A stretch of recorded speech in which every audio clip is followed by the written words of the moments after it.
అదే ఏం చేయాలి సార్? ఉన్న పలంగా వచ్చిర్రు, వాళ్ళ పని వాళ్ళు చేసుకొని పోయారు.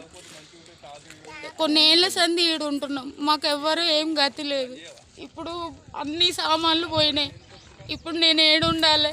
అదే వాళ్ళ ఇంట్లోకి వాళ్ళ వాళ్ళకి వస్తే ఊకుంటారా? వాళ్ళ ఇంట్లో వాళ్ళకి అయితే స్పందించారా? ఇప్పుడు మేము బీదోళ్ళం అనే కదా మమ్మల్ని ఇట్లా చేస్తుర్రు. ఇన్ని ఇళ్ళు పోయినాయి. ఏం పేరు మీ పేరు? నా పేరు తులసి అండి. మాకు ఏ ఆధారం లేదు సార్. ఇప్పుడు ఈ ఇల్లు పోయింది, నేను ఏడు ఉండాలి? ఎవరింటికి పోవాలి సార్? ఎక్కడ ఉండాలి? ఏం చేయాలి సార్? మీకు ఇంకా ఇక్కడ ఇల్లు ఎక్కడన్నా ఉందా?